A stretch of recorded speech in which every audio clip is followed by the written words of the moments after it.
Es un hecho. Estamos viviendo un complejo momento debido al cambio climático. Más aún después de la alerta temprana que declaró Aguas Andinas, que asegura que el nuevo escenario hídrico de la región metropolitana es crítico. Por este motivo, la alerta va dirigida a las zonas abastecidas por los ríos Maipo y Mapocho. Además, se realizó un llamado a todos los usuarios a hacer un uso eficiente y responsable del suministro. ¿Estaremos a tiempo aún de revertir esta situación? Alfredo Moreno, el ministro de Obras Públicas, también se refirió al tema y afirmó que el embalse del Yeso está en la peor sequía de la historia. ¿Es tan grave lo que estamos viviendo? ¿Qué podemos hacer al respecto como ciudadanos? ¿Es posible que nos quedemos sin agua? Ay, esa es la pregunta que nos hacemos hoy. Saludamos a todos quienes nos acompañan hoy viernes 6 de agosto, 16 horas con 1 minuto. Gracias infinita por estar con nosotros. La gran pregunta, ¿nos quedaremos sin agua? Sí, pues se emitió una alerta efectivamente durante horas de esta mañana que dice lo siguiente: Aguas Andinas emite alerta temprana preventiva por extensa sequía del país. ¿Qué significa esto? Vamos a saludar a quienes nos acompañan para conversar. Amaro Gómez Pablos, gracias infinita por estar con nosotros. ¡Qué gusto! Además tenemos grandes noticias, qué rico estar contigo hoy. Es que hoy día es un programa muy especial, muy significativo. Está con nosotros también para hablar de este tema en particular Gianfranco Marcone. ¿Cómo estás, Gianfranco? Bien, ¿y tú, Ángeles, cómo estás? Bien, todo un saludo bien. También a mi compañero Amaro. Ah, ya, si se aman. Hay Pueden compartir el amor aquí. también. Nos queremos varios, ese. Y vamos a compartir este cariño también con Patricia Herrada y agradecerle que esté con nosotros, gerente de estudios de la Asociación Gremial de Empresas Sanitarias. Gracias, Patricio, por estar con nosotros. Muchas gracias, Ángeles, por la invitación. Saludos a Amaro y un saludo a todas las familias que nos ven desde sus hogares. Sí, estamos preocupados. Yo voy a partir con Gianfranco preguntándole, Gianfranco, ¿llueve o no llueve? Por favor. ¿No? Podemos decir quizás que no llueve, pero gotea. En realidad es un término bastante poco afortunado en estos tiempos, pero lamentablemente es así. Con Amaro siempre en la mañana ahí, la Tonca siempre nos hace la pregunta todos los días y lamentablemente siempre lo pateamos porque es así. No quieren llegar las lluvias. ¿Y por qué te digo que gotea? Porque quizás este domingo pueden caer unas gotas, pero es eso, gotas, nada más, que en realidad no nos contribuyen de mucho, porque tampoco traen nieve, que es otro déficit importante que tenemos en toda la zona central. Mira qué buen punto, para que lo aclaremos, porque hay un sitio noruego, ir.no, claro sí. que dice... Uy, no alcanzo a ver. Ahí está. Lluvia para el sábado 7 de agosto con una mínima de 8 y una máxima de 14. Y para el domingo 8 de agosto también precipitaciones de 3,6 milímetros con 7 de mínima, 10 de máxima. O sea, ese 1,4 milímetros y 3,6 milímetros, Gianfranco, no es significativo. A ver, lo que pasa es que primero que todo, Ángel, eso te lo está entregando un modelo. Ya. Esa aplicación trabaja en base a un modelo. Ya. Nosotros que somos los meteorólogos, nosotros no tenemos bolita de cristal, no tiramos el dado, no tiramos el tarot, no, simplemente son modelos meteorológicos. Por ejemplo, ahí estamos viendo una imagen satelital, la cual te permite ver la condición del momento. Pero un modelo, ¿qué es lo que es? Eso mismo, pero orientado al futuro, es decir, iterado al futuro, viendo algunas horas a futuro, 24, 48, 72, etcétera, horas a futuro, y más o menos tú interpretas. Un meteorólogo es un interpretador. Claro. A veces, porque hay diferencia de pronóstico, pues justamente puede ir con el expertise del profesional, la experiencia, etcétera, etcétera, cómo ves el fenómeno, cómo lo avisoras. Entonces, esto que tú me estás diciendo, claro, es un modelo, pero la idea siempre es no quedarse con una sola opinión y irlo actualizando día a día. Perfecto. Yo, por la experiencia que tengo de las aplicaciones, siempre magnifican mucho. Por lo tanto, esos 3 milímetros que tú me estás hablando probablemente van a ser 0,5, quizás 1. Y en realidad, si bien es agua y todo suma, es muy poco para la situación que tenemos. Mira, ya de por 14, 13 años y además la situación que tenemos particularmente este año. ¿Qué tan poco será? Vamos a revisar lo que ocurre en un sector muy cerca acá de Providencia, en Lampa, de hecho. Vamos a ir con Max Collado, que está en un estero. Mira. ¿Cómo estás, querida Ángeles? La verdad que es impactante lo que está ocurriendo en nuestro país, donde estamos pisando con don Alejandro, que es agricultor hace 70 años, toda una vida trabajando la tierra. Esto es la comuna de Lampa, y esto que usted ve era un estero, sí, donde usted sabe, había agua. Bueno, acá hay un datito súper importante que quiero dar antes de entrevistar a don Alejandro. El 72% de la superficie de Chile sufre sequía en algún grado.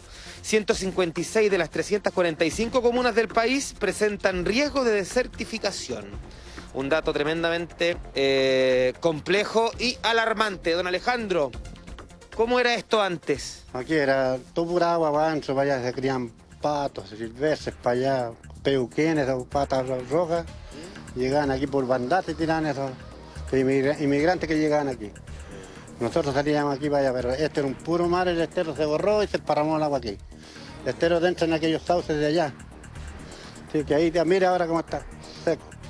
No tenemos agua ni para los animales para allá. El problema de la sequía en su casa, usted es agricultor, pues. Sí, pues. ¿Cómo está usted con el tema del agua? Estoy mal con el agua, pues, si no tengo agua ni para regar. Pues. No tengo agua ni para regar. El agua del Canal del Carmen la cortan cuando quieren los viejos. Tiro la cortan en la noche, la dan un poquito, después lo dan otro poquito. Y ahora ustedes los vieron antes cuando estoy más allá. ¿En su terreno usted planta cebollines? Cebollines, melones, tomates, todo eso. Pero vi que su terreno tiene una parte nomás y otra parte hay pura tierra o seca. Está seca porque no tienen agua para regar. ¿Cada cuánto tiempo está regando? En el verano se regan cada 8 días. 8 días, 6 días. Porque de la humedad como está para abajo, así que dura re poco. ¿Y usted vive de eso, po? Yo vivo de eso, sí, la única profesión que sé hacer es esa nomás. ¿Y cómo la ha estado haciendo entonces si el agua está complicada? Hay que estar ahí con la jubilación que tengo nomás y ahí me doy huerta con mi familia ahí, y ellos me ayudan un poco, que están todos trabajando afuera, así. Han ido todos y estamos solitos ahí. Y me imagino que, bueno, no solo ocurre en Lampa, en muchas partes del país. Yo lo decía con Barbalá, Chillepín, Salamanca, Ovalle, Punitaqui. Bien. Todos están pasando por lo mismo. Con lo mismo. Yo anduve por allá por Pirque la semana pasada y un caballero me conversaba que no tenía agua ni para regar los árboles. Allá en Pirque. Hay personas que trabajan el queso de cabra y finalmente solo alcanza para alimentar a las crías nomás, porque Porque tampoco hay ni para hacer queso. No hay verde. Pues mire, aquí está seco, mire. A ver, aquí usted lo veía lleno, con pastoreando los caballos, los animales, metido hasta la rollita en el agua, los animales comiendo ahí adentro, su tora, su pasto. ¿No? Mire ahora, el estero se borró y ahí quedó desparramada el agua para allá, para esa parte, toda esa parte para allá. Ay, sí. Es un relato claro, ejemplificador, porque finalmente lo que estamos pisando por acá pasaba agua, cosa que ya no existe. A ver qué dicen las autoridades, los expertos, para poder cambiar la situación, porque hay personas que hay personas que dependen de esto, es su trabajo. Toda una vida, entonces ha sido muy difícil para ellos. Ángeles, te escuchamos. Gracias Max, gracias don Alejandro también por esta conversación. Hay una imagen que claro, uno podría decir, esto nunca tuvo agua, uno se podría imaginar eso. Pero ese estero de Lampa que nos muestra don Alejandro lucía así. Mira la siguiente imagen. Mira. Qué horror. Amaro. Qué pena. Qué triste. Yo lo que te puedo comentar es que nosotros subimos a las montañas cerca de los 4.000 metros de altura para ver los glaciares. ¿Ya? Chile tiene las más grandes reservas de agua dulce arriba en las montañas, sí. 80% de toda Sudamérica. Pero mira la cifra, es estremecedora. Tenemos cerca de 24.000 glaciares. ¿Sabes cuántos de los 24.000 se mantienen estables, no están perdiendo masa? 2. No te puedo. Solamente 2. Así de crítico es el escenario a lo largo de toda nuestra cordillera. Qué increíble. Río arriba, el problema está efectivamente en que vamos a tener aquí, en la región metropolitana, más bocas y el mismo o menos recurso de agua. Bueno, por eso la alerta preventiva y por eso también quisimos que nos acompañara Patricio Herrada. ¿Qué significa esta alerta temprana preventiva, Patricio? Gracias, Ángeles. Mira, en primer lugar, las imágenes que ustedes nos comparten en pantalla son muy relevantes para poner el tema sobre la mesa, para crear conciencia, porque las empresas que prestan servicio en las ciudades en general han podido con mucha anticipación enfrentar la sequía ya que nos acompaña ya desde 12, 13 años, han podido enfrentar este desafío. Sin embargo, en general, la ciudadanía, la población, los vecinos, cuando están en sus casas y abren las llaves, no tienen conciencia, digamos, de lo que está pasando a veces fuera de la ciudad. Claro. Y por eso nos ayudan mucho las imágenes que tú nos compartes. Ahora, en la práctica, esta alerta es parte de los mecanismos que tienen las compañías justamente dentro de lo que es un sistema nacional de alertas que lo integra la ONEMI, para poder generar instancias de coordinaciones previas. Ya en general, como ustedes lo saben, Chile es un país que constantemente se ve enfrentado a situaciones, eventos de la naturaleza, por lo tanto hay una cierta cultura de irse preparando. Y en este sentido, esta alerta temprana, que tanto como ustedes pudieron ver que salió esta situación para la región metropolitana, también está, digamos, alerta en otras regiones, y que en la práctica son coordinaciones que se están tomando de antemano en el caso de que se requiera, por ejemplo, estar coordinados con otros usuarios del agua para ver de qué manera podemos compartirla mejor. Pero Patricio, eso significa entonces, porque mucha gente se preguntó y fue tema esta mañana, ¿nos vamos a quedar sin agua para tomar, para consumir, para el día a día? Las autoridades y también las empresas han sido bastante enfáticas en señalar que para este verano los esfuerzos se han desarrollado con la anticipación suficiente para asegurar el suministro. Sin embargo, el llamado a la población justamente es que todos cooperemos, que todos seamos parte de este desafío que nos impone el cambio climático, justamente para poder tener conciencia en su uso. ¿Ya? Y de alguna forma la idea es seguir trabajando para que no llegue ese día y que se sigan desarrollando todas las acciones de la sociedad civil, tanto del Estado y las empresas, para poder salir adelante con esta problemática que ya llegó para quedarse. Claro. Este es un tema que, como ustedes lo dijeron acá, el clima ya cambió. Ya hoy día, cuando tú piensas en los decretos de escasez, es una realidad. Y existen empresas, la pregunta es directa, ¿no? ¿Existen empresas en nuestro país que tengan derechos de agua y que nosotros como consumidores podamos, por ejemplo, resguardarnos y juntar agua, o eso no sirve absolutamente de nada? Planteado como usted lo explica, en realidad no sirve de mucho, puesto que en general los derechos de agua para las empresas de agua potable son un insumo, son el ingrediente que necesitan para transformarla en agua potable y a partir de eso llevarla a los hogares. Por lo tanto, para que una empresa pueda operar necesita tener agua físicamente, más allá de tener derechos de agua, que al final puede ser un documento, se necesita agua en la naturaleza para poder producir agua potable. Perfecto. Gianfranco, en la cifra que nos daba Maro reciente de los 24.000 glaciares de nuestro país, que es la reserva de agua dulce, si se empieza a derretir, lo voy a tratar de explicar en buen chileno, si se empieza a derretir, ¿esa agua dónde se va? ¿Dónde está llegando hoy día? ¿Se pierde? Bueno, hay parte de esa agua que se pierde, hay parte de esa agua que se va a las cuencas, que se va a los embalses. Por eso es súper bueno también el trabajo que se está realizando, por ejemplo, en el embalse El Yeso. Sorprende que el embalse El Yeso tenga uno de los mejores registros de los últimos 4 años. Y uno dice, ¿pero de dónde si no ha llovido? Claro.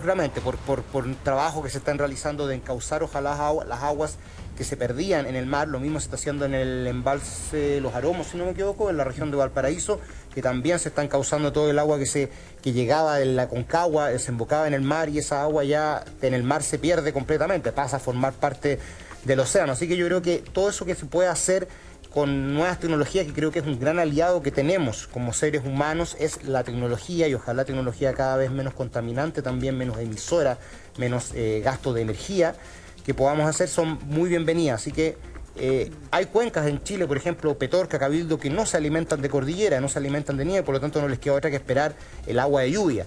En cambio, la cuenca de Santiago es una cuenca que es pluviométrica, pero además es de nieve. Pero en un futuro pueda que no sea de nieve y solamente tengamos que esperar el agua que pueda caer de la precipitación, y eso en realidad ojalá no ocurriera. Mira, solamente un dato, Ángeles, que es súper decidor. ¿Sí? En Chile tenemos lugares con desde un 6 a un 92% de déficit. 92% de déficit este año es Vicuña, por ejemplo, en la región de Coquimbo. Datos todo que nos entrega la Dirección General de Agua. Aprovechamos a agradecerle que siempre nos mandan información actualizada. Y el único lugar en Chile donde hoy tiene un superávit de precipitaciones es el altiplano.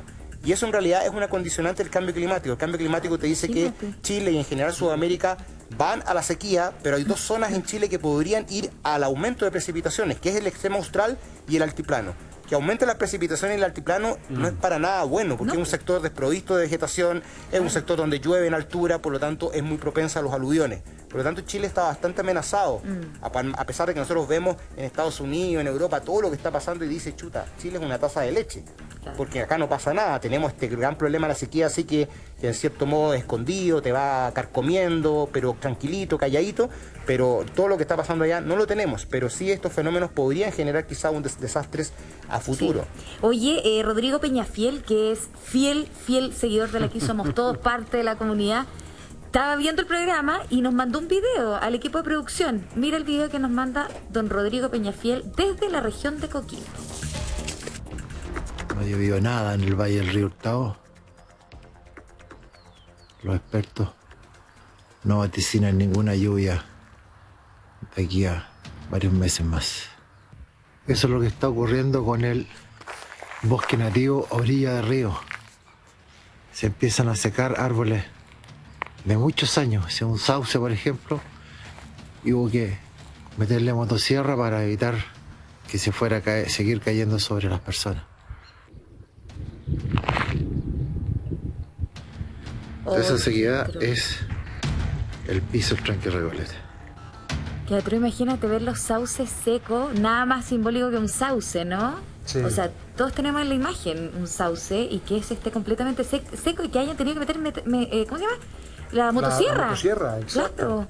Amaro, Además, tú estás hablando del ganado, de todo, el sustento de montones de familias y el cambio de paradigma que esto obliga a Ángeles, porque al final tú sabes que nosotros consumimos más o menos 200 litros de agua, así de dependientes, por día. Y las proyecciones son que no vamos a cambiar mucho más nuestros hábitos. Entonces, claro, va a ser cada vez más escaso. Y cuando a uno le toca ir a campamentos, tú lo has visto, has vivido esa experiencia, cuando pasa el camión al aljibe, la desesperación y mucha gente detrás tratando de obtener el agua que pueda, en una ciudad que crece a pasos agigantados y donde al final, si aquí no haces planificación, no vas a poder mitigar. Esa es la verdad, y las proyecciones son que vamos a tener en Santiago, región metropolitana, aproximadamente unos 12 a 13 millones de habitantes de aquí al 2040, con el mismo consumo de agua. Las matemáticas no cuadran, y por eso también muchas personas están pensando ya en emigrar. Sí, pues el otro día conversábamos eso, pues Gianfranco, ¿te acuerdas? Sí. Que conversábamos precisamente de eso, de la migración ahora desde la región metropolitana o de la zona norte precisamente a otros puntos del país para evitar esta situación. Oye, espérate, Gianfranco, que se nos acaba el tiempo y queremos revisar que nosotros estamos con esta sequía, que estamos con esta alerta temprana preventiva. Qué bueno que toques estos temas. ¿Sí o no? Qué centrales. Sí, absolutamente. Tenemos que aprender y tomar conciencia. El otro día hablamos de regar el pasto. Pucha, sí. Bueno, ahí hay países, tú sabes, y Gianfranco lo hemos conversado una y otra vez, hay países donde tener pasto está prohibido. Está prohibido. No puedes hacerlo. Claro. Tienes que tener la flora que es autóctona. Oye, yo ¿Por puse, qué? Porque consume lo suyo. Como dato, yo puse pasto sintético atrás. Mi patio, claro, es chiquitito y todo, pero Pasapiola está verde todo el Perfecto. año. Más que el del vecino. Oye, mira estas imágenes. Nosotros con sequía y en Rusia con estos incendios forestales terribles, Gianfranco. Bueno, esto también lo que lleva a la sequía, pues Ángeles. Sí, pues. Seguramente, ojalá no lo sea, y tampoco es augurar catástrofe ni nada, simplemente es ver la condición que tenemos. Y tenemos uno de los años más secos de la historia, porque para mí hasta ahora, está siendo el año más seco de la historia. ¿Por qué? Porque estamos a milímetros de empatarle al 2019, pero la diferencia del 2019 es que gran parte de la precipitación cayó en invierno. Ahora gran parte de la precipitación, si no fuera por esa lluvia de enero, estaríamos con un año pero muy malo. Entonces tenemos mucho material combustible seco, por lo tanto seguramente va a venir un verano muy caluroso y va a generar que ahí la mano del hombre siempre tiene que estar metida, lamentablemente. Ojalá no así lo sea, podamos tener un escenario no sé si similar o parecido al que tuvimos el año, por ejemplo, 2017, que fue muy fatal en cuanto a incendios forestales. Gracias, Gianfranco Marcone, por siempre poner estos temas sobre la mesa, cordialmente invitado para una próxima oportunidad. Cuando Patricio Herrada, gerente de estudio de Asociación Gremial de Empresas Sanitarias, gracias por estar con nosotros y Gracias, bienvenido siempre.